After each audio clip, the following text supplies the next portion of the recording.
بسم اللہ الرحمن الرحیم۔ السلام علیکم۔ حضرت سیدنا مصر رحمۃ اللہ علیہ فرماتے ہیں، بنی اسرائیل میں ایک بہت عبادت گزار لکڑہارا تھا۔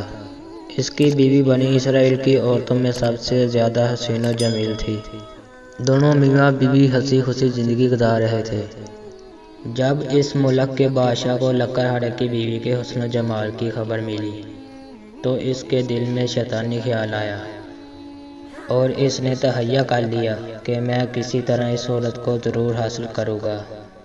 چنانچہ اس ظالم و شہوت پرست بادشاہ نے ایک بڑھیا کو اس لکڑہارے کی بیوی کے پاس بھیجا تاکہ وہ اسے ورگلائے اور لالچ دے کر اسے اس بات پر آمادہ کر لے کہ وہ لکڑہارے کو چھوڑ کر شاہی محل میں ملکہ بن کر زندگی گزارے۔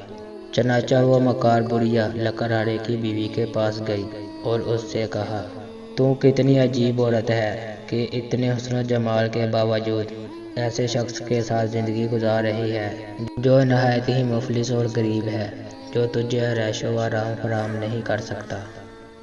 اگر تو چاہے تو بادشاہ کی ملکہ بن سکتی ہے۔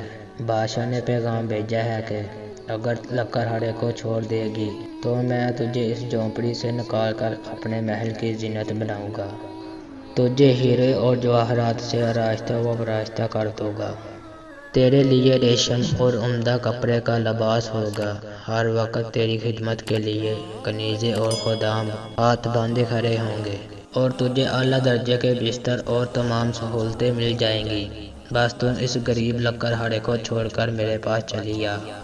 جب اس عورت نے یہ باتیں سنی تو لالچ میں آ گئی اور اس کی نظروں میں بلند و بالا محلات اور اس کی آرائشیں گھومنے لگی۔ چنانچہ اس عورت نے لکڑہارے سے بے رخی اختیار کر لی اور ہر وقت اس سے ناراض رہنے لگی۔ جب اس نیک شخص نے محسوس کیا کہ یہ مجھ سے بے رخی اختیار کر رہی ہے تو اس نے پوچھا، اے اللہ کی بندی، تم نے یہ رویہ کیوں اختیار کر لیا ہے؟ یہ سن کر اس لالچی عورت نے مزید سخت رویہ اختیار کر لیا۔ بالآخر لکڑہارے نے مجبوراً اس حسن و جمال بے وفا لالچی عورت کو طلاق دے دی۔ وہ خوشی خوشی بادشاہ کے پاس پہنچی۔ بادشاہ اسے دیکھ کر پھولا نہ سمایا۔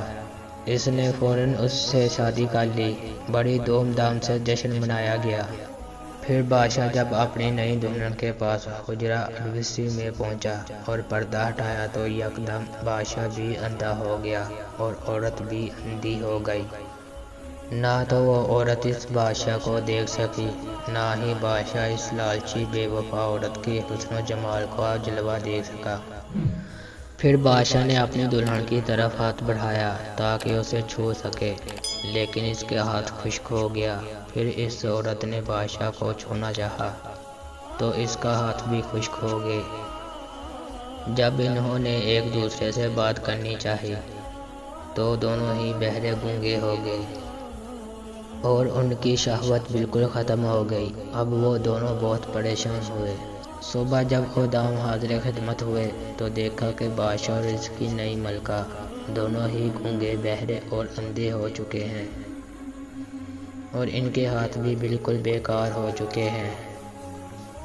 جب یہ خبر اس دور کے نبی علیہ السلام کو پہنچی تو انہوں نے اللہ کی بارگاہ میں ان دونوں کے بارے میں عرض کی تو بارگاہ خداوندی سے ارشاد ہوا، میں ہرگز ان دونوں کو معاف نہیں کروں گا۔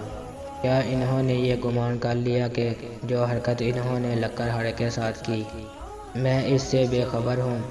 اے ہمارے اللہ، ہمیں اپنے عذاب سے محفوظ رکھ اور ہمیں دنیا اور عورتوں کے فتنے سے محفوظ رکھ، ہماری خطاؤں کو اپنے فضل و کرم سے معاف فرما، دنیا کی محبت سے بچا کر اپنے حبیب صلی اللہ علیہ وسلم کے عشق حقیقی کی دولت سے مالا مال فرما، آمین۔ دل عشق محمد میں تڑپتا رہا ہر دم، سینے کو مدینہ میرے اللہ بنا دے، آمین۔ دوستو، آپ نے ابھی تک میرا چینل سبسکرائب نہیں کیا تو میرے چینل کو سبسکرائب کر دیں۔